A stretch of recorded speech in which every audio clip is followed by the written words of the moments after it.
Dieu exauce celui qui prie, alors l'absolue sainteté de sa vie est la base fondamentale. C'est que celui qui prie doit connaître que Dieu n'exauce que les fardeaux qu'il a initiés en toi. Toutes les prières qui ont affecté l'humanité sont des prières qui sont nées des fardeaux que Dieu a levés dans le cœur. C'est lui qui a compris en nous le vouloir et le faire. Donc il dépose ses fardeaux par son esprit. Dieu exauce aisément dans sa présence. Donc la quête de celui qui prie, sa première quête doit être la présence de Dieu. Ça veut dire quel que soit le fardeau que tu portes, lorsque tu vas en prière, c'est sa présence. Donc la première chose, c'est d'abord cette relation-là. C'est d'abord cette communion. Pourquoi? Parce que la présence de Dieu est la garantie de tous les exaucements. 5 éléments très importants sur la prière. Pour la prière efficace, ça veut dire la prière que Dieu exauce toujours. Le tout premier élément, c'est tellement important que sans cet élément, tout ce qu'on va dire après ne sert à rien. Le premier élément important, c'est que tu dois être conscient que Dieu exauce celui qui prie.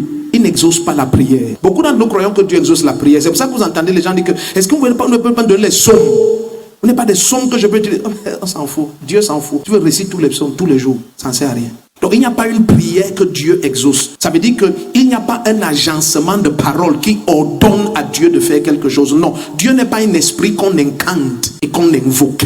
Donc, première chose que celui qui prie doit comprendre, c'est que Dieu exauce celui qui prie.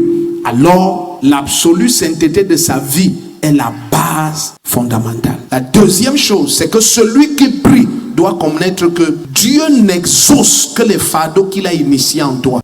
Toutes les prières qui ont affecté l'humanité sont des prières qui sont nées des fardeaux que Dieu a levés dans le cœur. C'est lui qui a compris en nous le vouloir et le faire. Donc il dépose ses fardeaux par son esprit. Bien aimé, il y a des moments où Dieu peut mettre un fardeau en toi. Tu as un enfant malade. Tu essayes de tourner ton cœur vers l'enfant malade. Le problème là ne vient pas dans ton cœur comme un fardeau. Le Saint-Esprit veut te montrer que j'ai pris contrôle de cette maladie. Mais je te suscite pour cet autre problème. Troisième chose, celui qui prie doit comprendre que Dieu exauce aisément dans sa présence. Donc la quête de celui qui prie, sa première quête doit être la présence de Dieu. Ça veut dire quel que soit le fardeau que tu portes, lorsque tu vas en prière, c'est sa présence. Donc la première chose, c'est d'abord cette relation-là. C'est d'abord cette communion. Pourquoi? Parce que la présence de Dieu est la garantie de tous les exaucements. Et la quatrième chose, c'est que celui qui prie doit comprendre que sur cette terre, Dieu utilise les hommes pour amener ses desseins préétablis à manifestation.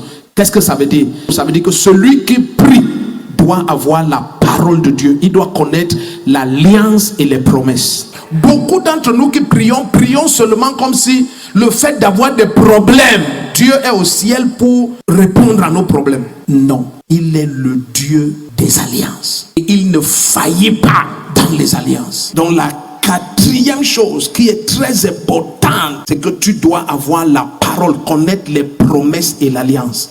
Cinquième chose que celui qui prie et doit être exaucé doit connaître, amen, c'est d'avoir le cœur d'un petit enfant. La particularité du cœur d'un petit enfant, c'est le genre de foi qu'il y a à l'intérieur. Ce qu'il a comme lumière en lui, c'est ce que tu as placé. Comment tu fais pour avoir peur quand Jésus t'a dit que je vous ai donné le pouvoir de marcher sur les serpents, les scorpions et toute la puissance de l'ennemi et rien ne pourra vous nuire? Celui qui dit ça, c'est le Tout-Puissant. Maintenant, d'où vient la peur dans un chrétien? Il écoute beaucoup d'autres choses et croit beaucoup d'autres choses. C'est ça la cinquième clé. Avoir un cœur de petit enfant, ça veut dire une foi, mon Dieu, qui donne le repos.